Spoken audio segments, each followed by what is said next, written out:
Hello friends. Media mature के YouTube channel the zero में एक बार फिर आप सभी का हार्दिक स्वागत है। आप देख रहे हैं अपना लोकप्रिय कार्यक्रम अगेंस्ट PACLL। तो चलिए साथियों, पिछले वीडियो में हमने 87 नंबर पेज तक जाना था कि सेबी ने पहले तो ऑर्डर जारी करने से पहले सेबी ने बताया है कि जब ऐसी कोई स्थिति उत्पन्न होती है, जब कोई कंपनी इस प्रकार के घृणित कार्य करती है, लोगों को मूर्ख बनाती है और भारत के संविधान को, भारत की जांच एजेंसियों के साथ छल करती है, तो उस स्थिति में क्या प्रक्रिया होती है कि भाई कंपनी अब नए सिरे से नए खाते खोलना बंद कर दे, नए रिन्यूअल लेना बंद कर दे, अब बस सीधे सीधे सबको भुगतान करे, पेमेंट खत्म करे, गंगा नहाए। और अगर वो ऐसा करने में असफल रहती है तो ऐसी स्थिति में उनके ऊपर दंडनीय कार्यवाही होगी। ये स्पष्ट कर दिया था यहाँ पर। इसके आगे देखिए क्या बोलती है सेबी। तो इसी प्रकार से अब जो सेबी की प्रक्रिया है, जो सेबी को अधिकार दिए हुए हैं, तो सेबी इसमें ड्यूटी बाउंड है, यानी अब सेबी के पास कोई भी रास्ता नहीं बचता है। अब सेबी को धारा 11 और 11B के अंतर्गत निवेशकों के हित के लिए और जो ये सिक्योरिटीज मार्केट के विकास के लिए PACL के काम पर प्रतिबंध लगाना पड़ेगा। ऐसा सेबी बोल रही है कि अब सेबी मजबूर है, कोई भी अन्य रास्ता नहीं है। इस धाराओं के अंतर्गत उन्हें ऐसा काम करना पड़ेगा कि अब सेबी को रोका जाए कि अब वो नए सिरे से कोई भी पैसा ना ले ग्राहकों से, अपनी पुरानी सभी स्कीमों को बंद कर दे। ये लिखा है wind up its schemes which are in the nature of CIS। जो भी CIS के अंतर्गत वो स्कीम चला रही थी उसको बंद कर दे।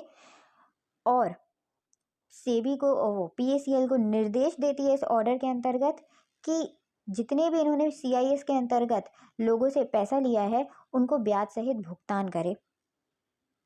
और इसी चीज़ पर ये फिर से एक बार हमें ये ध्यान दिला रही है बात, ये हमने पहले भी पढ़ी थी इसी ऑर्डर में। 12 जुलाई 2014 की तारीख को PACL सेबी को एक ड्राफ्ट प्रपोजल देती है, एक ड्राफ्ट प्रपोजल दे रही है जिसमें वो साफ कह रही है कि भाई ठीक है, हम अब कोई भी नई स्कीम, पुरानी सारी स्कीमों को अब बंद कर देंगे, आगे नहीं बढ़ने देंगे, नई कोई भी स्कीम लॉन्च नहीं करेंगे और हम सभी निवेशकों को भुगतान दे देंगे, ब्याज सहित भुगतान दे देंगे। लेकिन इसके लिए ये अगले 5 वर्षों का समय मांग रही थी। इस चीज़ के ऊपर गौर कर रही है सेबी। और दूसरी ही तरफ PACL ने ये चीज़ भी स्वीकार की है कि जितना इसके ऊपर बकाया है, इतना इसके पास इतने की ज़मीनें ही नहीं है, यानी इतना इसने निवेशकों से पैसा ले लिया, वो पैसा कहाँ किया क्या पता, लेकिन उस उतने पैसे के इसके पास ना कोई ज़मीन है, ना ही कोई अदर संपत्तियां हैं। और इसी पर से भी एक और चीज़ की तरफ ध्यान आकर्षित कर रही है कि PACL के 31 मार्च 2014 तक 4,63,13,342 कस्टमर थे जिनको इसने कोई भी ज़मीन आवंटित नहीं की थी। और अब इनको पेमेंट कितनी देनी थी, सिर्फ अभी 31 मार्च 2014 तक की बात चल रही है, अभी 22/8 2014 तक के ग्राहकों की बात नहीं चल रही है, ये सिर्फ 31 मार्च 2014 तक की बात चल रही है कि इतने ग्राहक थे 4,63,13,342। इनको कोई लैंड अलॉट नहीं किया गया, कोई ज़मीन आवंटित नहीं की गई और 29,420.65 करोड़ रुपए इनके बकाया हैं।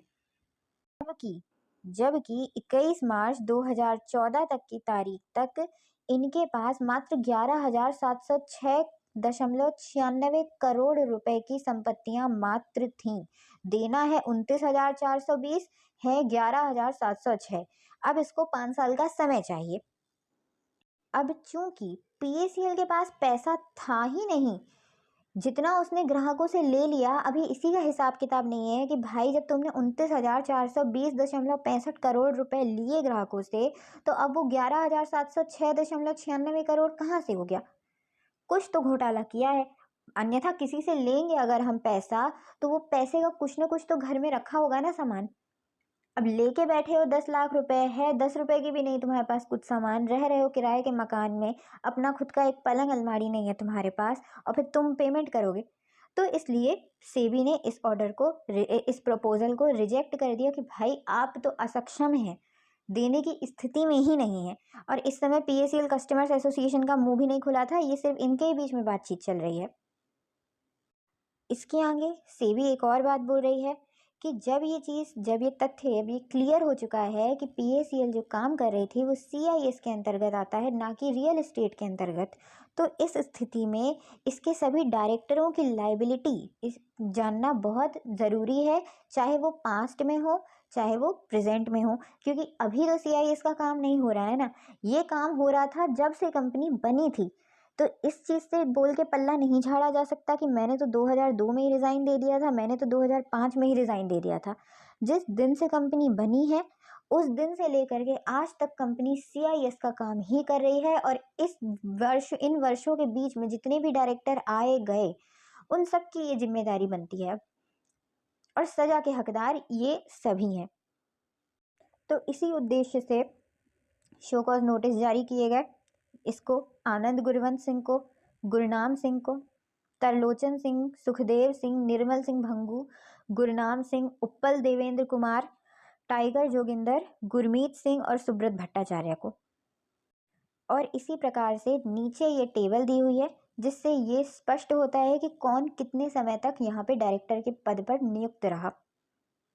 तो देखिए साथियों, ये कुत्ता आनंद गुरवंत सिंह 13 फरवरी 1996 से लेकर के 16 सितंबर 1996 तक डायरेक्टर के पद पर निदेशक के पद पर यहाँ पर कार्यरत था। ये कमीना गुरनाम सिंह, इसका नाम आता है इसके आगे।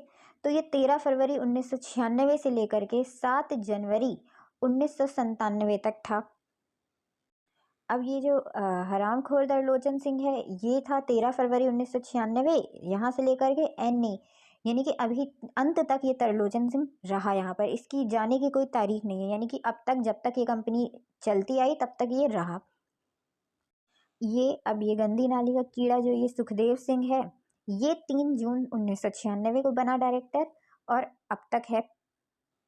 और ये वैश्यावृत्ति की उपज है, ये निर्मल सिंह भंगू, ये 3 जून 1996 से रहा और 3 फरवरी 1998 तक डायरेक्टर पद पर नियुक्त रहा।